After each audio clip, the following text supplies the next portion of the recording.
Thank you all very much for being here. My name is Linda Davis. I'm the CEO of the Center for Volunteer and Nonprofit Leadership, and I want to welcome you all here for what has been, feels like an eternity, but it's probably been about a year and a half of planning. And anyone that's ever done one of these knows what that means, what it takes to go through this process, and wanting to keep changing it before it prints and making constant changes to it. So we actually just had the study delivered about 2 hours ago. So you really are the first folks to actually touch and feel the hard copy of it. And the electronic copy of it will be available as of tomorrow.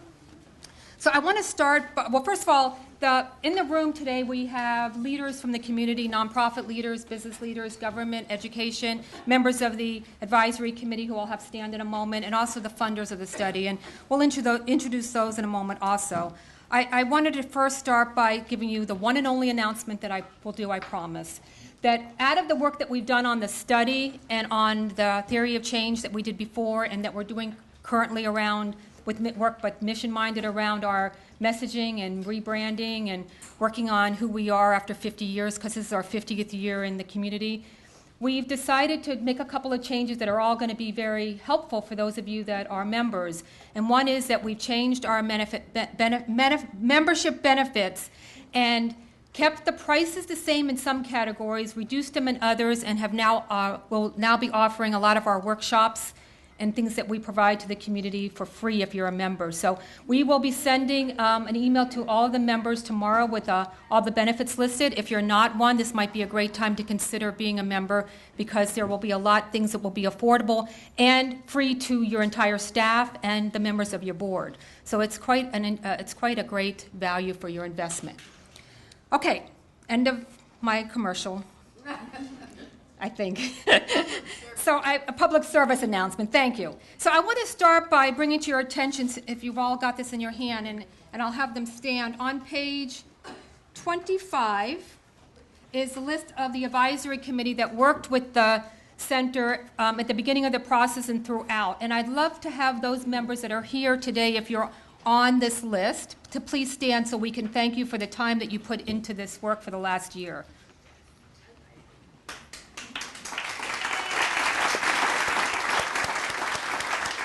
Thank you.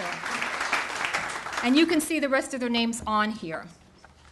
I also want to introduce and thank the members of the Board of Supervisors that are here. One, for letting us use this room, which is the first time we've used it for an event, and I really like it. It's kind of nice. I kind of want to go back there and start making some decisions, you know? So I wanted to introduce both Susan Adams and Katie Rice, who are both here. There's Susan and there's Katie Rice. The county was also one of the funders for this project.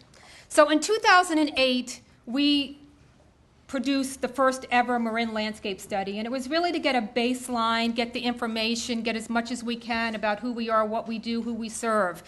And the month that the survey came out, the economy crashed. So all that information around the financial health of organizations changed pretty rapidly. And we tried to keep up on that quarterly, and we did an annual update. And this is our first opportunity, it was 5 years later, to go back and see what had changed after the recession. And so a lot of the questions are the same from the first study so that we could compare, and then there were a couple of new ones. So this is the 5-year, and in 5 years we're likely to do another one, so this is the beginning of the next change. So I wanted to point that out to you, and then now bring your attention to page, I feel like a teacher. Everybody turn to, it's actually the acknowledgement page right after the inside cover, and I want to really bring attention to the study funders, many of who were instrumental in the 2008 and the 2013. Okay, I'd like to just have Sandy come up as the main sponsor of this funder and give her an opportunity to say a few words.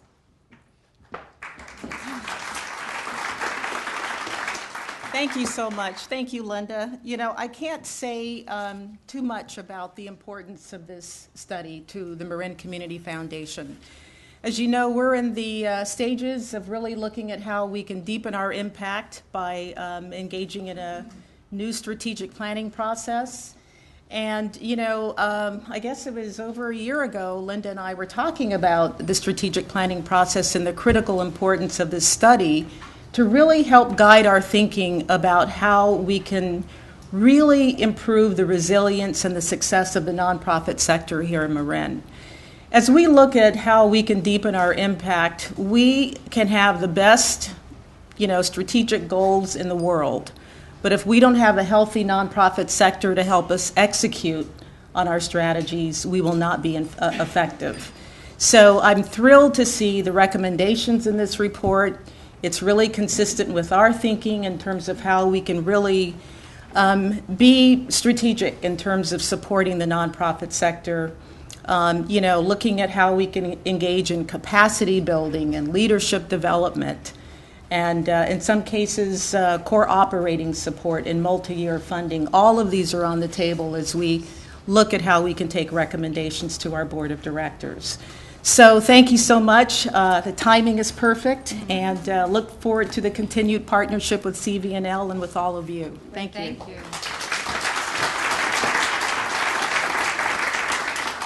So come on up, Claire. I shouldn't say it's over. This part is over. Now we have to actually get to work, right? Right. Okay. This is the clicker. Let me make sure to drive this thing. Okay. Hi, everyone. Let's get organized here. I have to say, I love this building so much. It's a pleasure to come here. I want to start off the presentation today just by saying a little bit about who we are at Harder & Company and why this study is actually important to us. It has been a pleasure to partner both with the Center for Volunteer and Nonprofit Leadership as well as Rob Eiler from the Marin Economic Forum. At Harder & Company Community Research, we believe that good information improves policies and services that affect people's lives. And so every day we provide knowledge to foundations, government agencies, and nonprofits to make better decisions so they can improve their communities for everyone who lives there. And we do this because it is possible to make people's lives better by improving the systems that serve them. We see this study of Marin's nonprofit sector as important because we believe that nonprofits are important. They have an enormous impact on the people of Marin and beyond. And because nonprofits matter, it's also important to have good information about the health of the sector as a whole. That's exactly what Sandy said. Just like the private sector, are nonprofits strong? Do they have enough capital and the right capabilities to deliver services? Can they find the right workers and compensate them at a sufficient level to keep them from going elsewhere? Ultimately, are they delivering services that the community needs and as efficiently and effectively as possible? Today, we'll have a chance to hear and talk about all of these issues. And I think when you step back from the data, what you'll see is an enormously resilient and resourceful sector, and one that is still in recovery from the recession. The slide, oh, I didn't keep up with my slides. That's the beautiful cover page, courtesy of CVNL. So this slide outlines the four main questions that the study sought to address. What is the current sector, the state of the sector as a whole, and what role does it play in Marin? How did the recession impact the sector? That was part of one of the new questions since the 2008 study, obviously. What are the most important needs and challenges facing the sector today, and what can be done to make sure the sector is strong and healthy? Our presentation today focuses on what we learned from the study rather than the details of methodology. But I do think it's important to note that the study was informed by a wide range of data sources.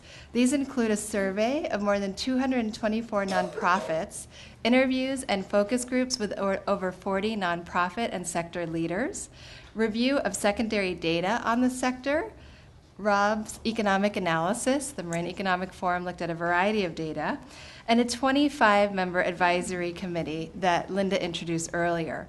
And I would love to see a show of hands just among the folks in this room who participated in the study in some way. Could you raise your hand if you participated in a focus group or interview? Oh, wow, good. Okay, we've got some folks. And how about if your organization actually completed the survey? Very neat. Okay, so we have a lot of study participants here, but also some folks who didn't participate. So that should make for a really fun and interesting conversation. So I'm going to start the presentation off with just a brief overview of the nonprofit sector, so a profile of some of the key characteristics. So the first thing one might ask is just how many nonprofits are there in Marin? Marin is home to over 1,500 nonprofits. The next question that folks tend to ask is what size are those organizations? And when you look at size, a lot of nonprofits in Marin are actually really small. 57% have a budget of less than $100K a year. And I think what you'll notice when you look at the national data is the national data shares that as well. There are a lot of small nonprofits nationally. However, not as many as are in Marin. So nationally, about 45% of nonprofits have a budget of under 100K. In Marin, it's 57%. Though there are fewer large organizations, the large organizations actually have a bigger economic and social footprint. So I think that's important to keep in mind when you see that small number. That doesn't mean that they have a small impact, because they actually have more staff, bigger budgets, and they serve more clients. So they actually have quite an impact, even though there's a fewer of them. The next thing that one might ask about nonprofits is just what mission areas do they address? When you look across the board, nonprofits address a variety of issue areas, from human services, education, arts and culture, the environment, and health. What's interesting is to look at that in Marin, but also compare it nationally. So Marin has a higher share of nonprofits that focus on arts and culture, and they have a higher share of nonprofits that focus on the environment. And I think those are things to be proud of. Marin County as a whole has a lower proportion of organizations that address health and human services, which is pretty interesting. One of the things to keep in mind about human services, even though the proportion is smaller than nationally, there's quite a bit of those. About 26% of Marin nonprofits provide human services. And those 25% actually account for 60% of the revenue in the county. So it just goes to show, again, even though there's fewer, they actually account for a large fiscal footprint. Another way that you could look at nonprofits in the county is just geographically. Where are they located and who do they serve? And what you'll find is that the distribution of nonprofits geographically mirrors the distribution of Marin's population. But what's interesting is when you look at the data underneath that, is most nonprofits are actually providing county-wide services, regional services, or even services beyond the borders of Marin. Only 27% focus exclusively on a sub-region within the county. The next thing people often ask about when they look at the nonprofit sector is who leads these organizations. In California, there's been a big push to ensure that the diversity of nonprofit leadership matches the diversity of the communities that the sector serves. This slide shows the percentage of the population of color in California, that's the one on the left there, then the Bay Area, and then Marin. If I could walk away and had a wireless mic, I'd actually go point at the slide. But basically, what this slide is showing you is that if you look at the dark red box to the right, it's the lowest box. That's Marin. So Marin actually has the fewest share of leaders of color relative to the Bay Area and California. But I think what's important is to really put that number in the context of the population that lives here in Marin. And when you do that, what you see is that the gap between the proportion of the population of color and the proportion of leadership in color is actually much, much smaller in Marin. That's a good thing, compared to Bay Area or the California. So the gap between that leadership and the population, it's actually double that in the Bay Area and triple that in California. So even though I know that was an issue that came up in different advisory committee meetings and focus group, but Marin is actually doing pretty good in that regard when you compare it to some of its California colleagues. I see a lot of nodding heads on that one. All right, so we just spent some time reviewing basic characteristics of the sector. There are other ways to think about the current state of the sector, and one of them is to really think about, well, what is the value? Great, we know how many nonprofits they are, we know what size they are, we know what areas they focus on, and a little bit about what their leadership does. But what do they actually do that's important? One way to answer that question is economically. This slide presents highlights from an analysis conducted by the Marin Economic Forum. And I think this data is really interesting. It's the first time that Marin, I think, has had this kind of data. And the Marin Economic Forum did a great job looking across a lot of different data sources. But ultimately, what they found is that the nonprofit sector is an important contributor to Marin's economy. For one thing, they provide a lot of jobs. Survey respondents alone reported that they directly employ over 4,000 people. When you take into account the spending of these nonprofits as well as their employees, that accounts for another 2,500 jobs. And then there are services that nonprofits provide that allow people to maintain employment. This includes things like child care, job training, as well as health care, things like mental health services that help people stay employed and healthy. Nonprofits, in addition to directly employing people, also consume and invest resources locally, providing an estimated $359 million in business revenue. One of the things that came out when we were talking with nonprofit leaders and focus groups and interviews was the impact that nonprofits actually have on the tourism economy in Marin, that a lot of the resources that people come here to visit, be they having to do with agriculture and the environment, food, education, that's a draw for people to come from elsewhere, but also to stay overnight, extend their stay with a lodging and a nice dinner. And so that's another important way that the sector contributes to the Marin economy. I think another way that the Marin Economic Forum looked at the economic value of the sector was also the role that it plays in providing public services. The Marin Economic Forum estimates that the sector saves the county as much as $290 million a year by contracting out service delivery. And I think what's really important there is to note that the county is both an investor in nonprofits, but they actually get a return on the services that nonprofits deliver, because those services are often more cheaply delivered by a nonprofit than if it was employing a county worker. Of course, economics are not the only value of the sector. And some of this other value that the sector has is actually much harder to measure, but it's really equally and perhaps more important.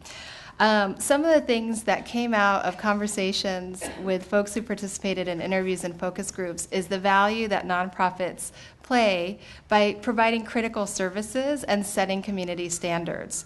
So nonprofits are often the organizations that are there when people are struggling the most. They provide important safety net services, things like shelter, food, and crisis care. They also provide prevention services to help avoid people from needing some of those other things. Another important role that the nonprofit sector plays in Marin that was highlighted by focus group and interview participants was actually calling attention to what can be sometimes difficult issues. So standing up for people whose voices might not be heard or seen. One of the things that folks talked a lot was about the Portrait of Marin report that MCF commissioned, and how a lot of times folks forget that there are important pockets of poverty, and that in some ways nonprofits have an important role in kind of lifting up that voice and making sure that that's considered and heard when county policy is being made. Another thing I think that relates to that was just the topic of being a good steward of the environment. A lot of times there are real trade-offs between, taking care of something, an asset that you're trying to protect for the long term, but how do you do that this fiscal year, right? And that nonprofits play a really important role in advocating for the protection of the environment. Another key role that nonprofits play in the county is in organizing volunteers and uniting community members who have a shared passion and interest. That's something that folks really see as part of having a very strong community, that nonprofits play a very important role in actually building that community. On the subject of volunteers, this was one thing that really was talked about a lot in focus groups, was the important role that volunteers played, particularly during the recession. It could have been folks who were laid off from work, but also those who perhaps were still employed but wanted to give back, seeing what was happening both locally and countrywide.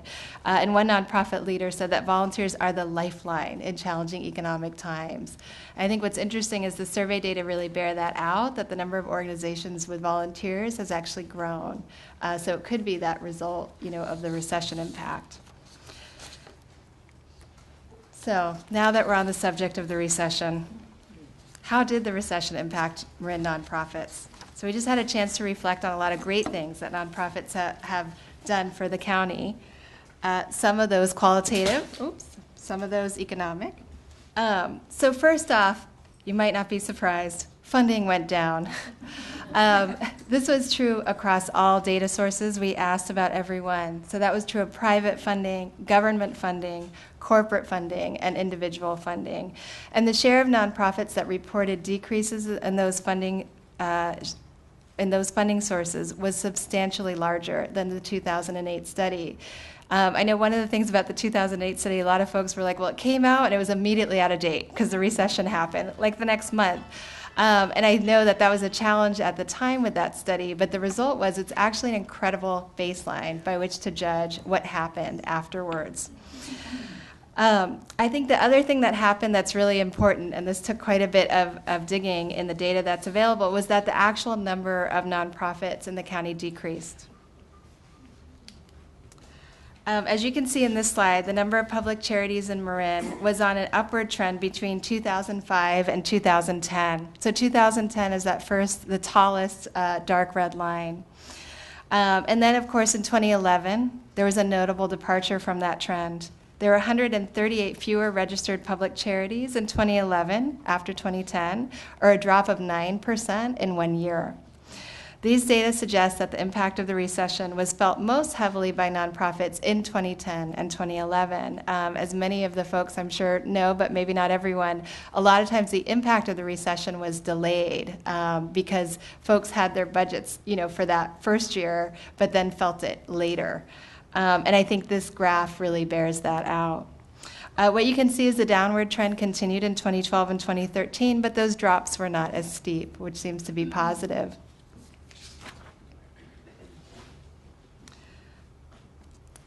The other thing that I think is really important to remember is that the recession didn't just impact nonprofit organizations. If it impacts nonprofit organizations, it impacts services.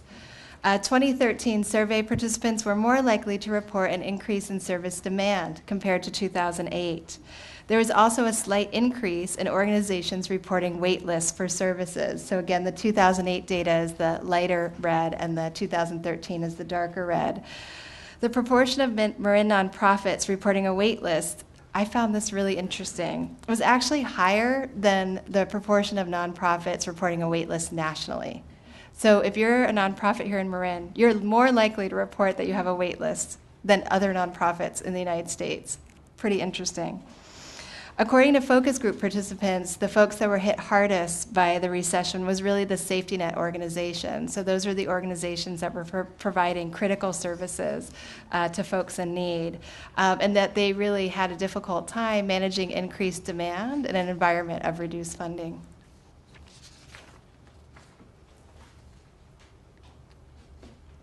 One person commented this, it seemed to resonate with a lot of folks. There's been huge growth in the proportion of people who've fallen out of middle class and into poverty. These people are in need of food, clothing, support, and rental assistance. And I think that's one of the things that when folks actually, if they lose their job, you don't necessarily get a new job next year, the year after. Sometimes it can really take you out of an economic class that you felt like you were solidly a part of. And I think that's the sense, is that some of that is still continuing in the county today. So what did nonprofits do? Did they sit back, see all of this happening, do nothing? No, they did a lot of things to cope with this. And I think one of the things that was interesting is really talking with folks in the focus groups was just how creative and resourceful nonprofits were in coping with a completely changed economic environment. One of the things that we saw in the survey, it's not up on this slide, was that a lot of nonprofits shifted their focus toward direct services. So the share of nonprofits that focused primarily on direct service delivery was 68%, up from 51% in 2008. I'm sure if we had been able to do this study in 2010, it might have even been higher. But anyway, so you really saw that narrowing and a focus on direct services. They also got creative about how they coped with it. Things like merging and other strategic restructuring activities. A lot focused on collaborative partnerships to pursue funding or make sure that they were coordinating service delivery to maximize the benefit that their clients were getting.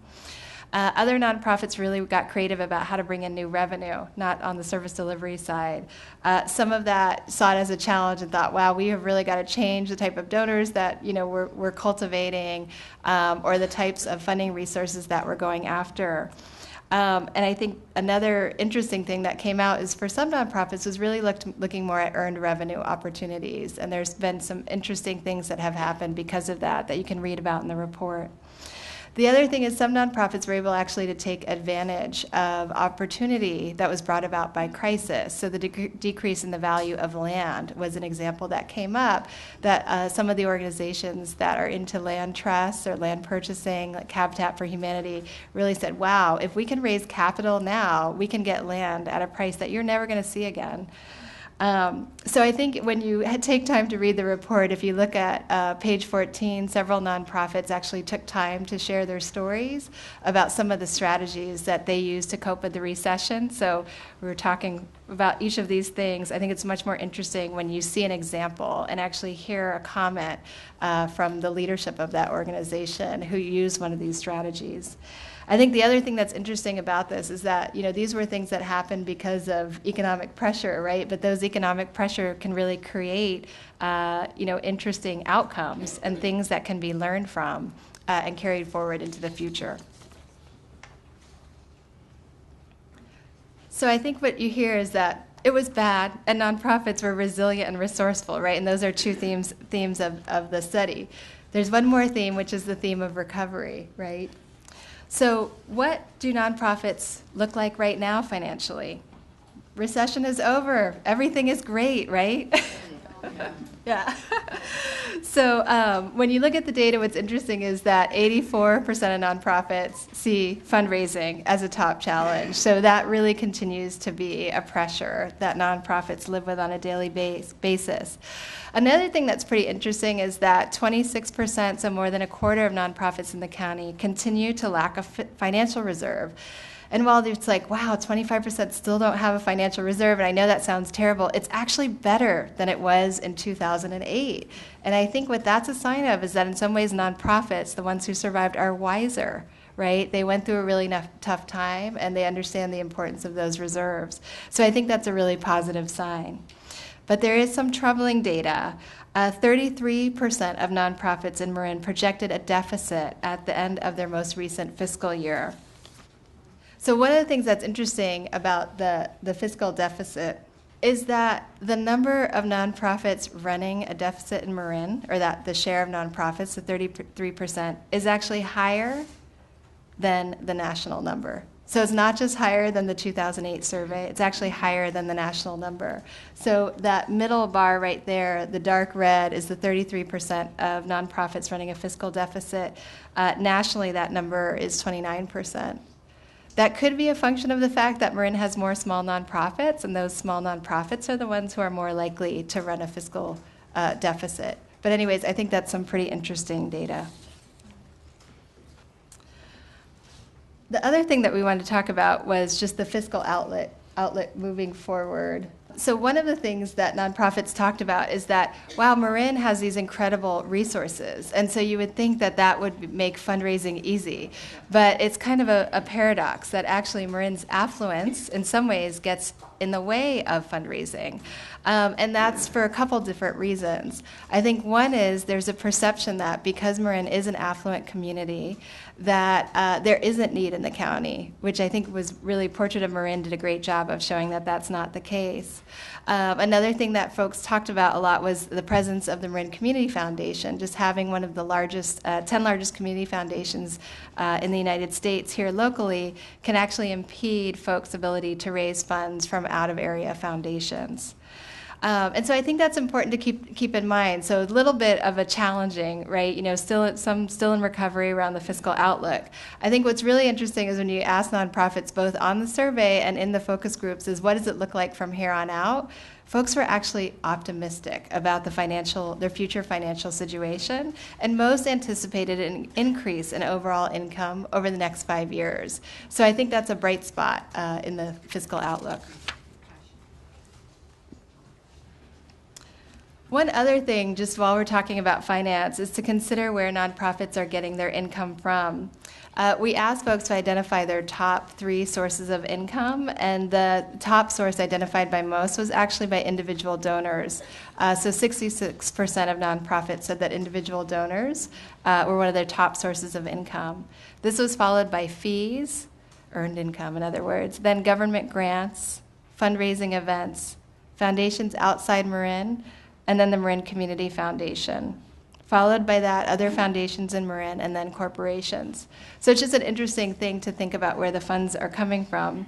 We did take a look at kind of individual giving statistics in Marin, and actually found that Marin has some of the highest per capita individual giving compared to other Bay Area counties. So folks in Marin are actually very, very generous compared to their colleagues. There are other capacity needs that nonprofits have that aren't financial. Some of the things that came up, particularly in the focus groups, were things like compensating staff. So given that Marin is so affluent, actually paying a good wage to nonprofit workers is quite a challenge. Developing new leadership, so that idea that a lot of the nonprofit leadership is aging, that was something that was talked about, and who is that next generation? And a sense that the recession in some ways scared some folks away from the sector. Another challenge that was talked about was recruiting and managing volunteers, so that volunteers are this incredible resource, but actually having the resources to go out and get that resource is what's a challenge. Many folks don't have a dedicated nonprofit volunteer manager, and that results in that volunteers don't often have the oversight or recognition that they need. So if there is more investment in that, there could potentially be more volunteers. Another thing that folks talked about was the need to really respond to the shifting demographics in the county, particularly the growing population of people of color, as well as the aging population. Something that was interesting that came up definitely with the advisory committee was the difference in capacity needs between smaller and larger organizations. And smaller organizations definitely had unique capacity needs. They were more likely to report challenges related to administrative and financial infrastructure, like having a strategic plan, having a cash reserve, and being able to afford competitive salaries. The talent issue is really huge for the nonprofit leaders, and this was one really strong comment that I think reflects the opinion of many who participate in the study. If you can't afford to hire the right people, there's no way you're going to have that exponential impact that's possible. So they really see talent as being very key to the successful delivery of services. So part of what the folks who commissioned the study and the folks who served on the advisory committee were interested in is not just finding out all this data, but really thinking, okay, what does this data mean and what are we going to do with it? And so the study actually includes some recommendations that speak to all different kinds of folks involved in the sector. And these recommendations are based both upon the data, but also by the review of that data by the advisory committee. So some of the things that surface this first recommendation is really about how groups can better work together to align their efforts and achieve greater impact.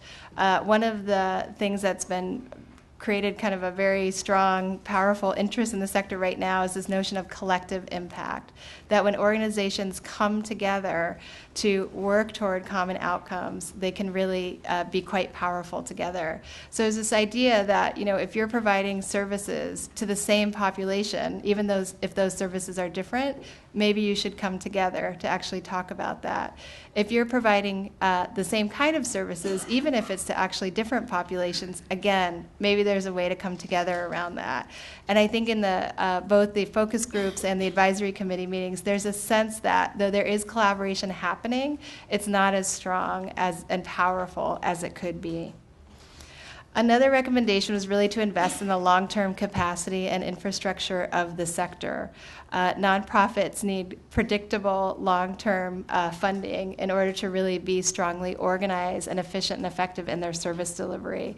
So things like core operating support grants, multi-year grants, or investments in the capacity of the leadership or organizations themselves are seen as really quite valuable by folks who participated in the study. A third recommendation was actually to increase funder transparency when developing strategies and include nonprofits in conversations about priorities related to community needs. There's a sense that nonprofits are very close to the communities that they serve, and they have a good understanding of what those communities need. So if they could be engaged in actually providing input about what some of those priorities could be, or even how those strategies are being developed, that would be really helpful. The fourth recommendation relates to the talent issue, so focusing on recruitment, retention, and hiring of staff and board and volunteers. So there are ideas around, are there ways to kind of collaborate or pool resources or even have a campaign that, hey, this is a sector that's great to work in. It's a sector that's making a difference. The fifth recommendation is about the demographic shifts in the county. So again, that sense that there is some good work being done around cultural competence or shifting services to meet the needs of the aging population, but that there is still an opportunity to think strategically about how to better do that. The last recommendation really is about raising community awareness by telling the story of nonprofits and their constituents, what that value is, and the role that the sector plays in Marin County. And I do think that this report is one attempt to actually articulate that value by looking at a variety of data.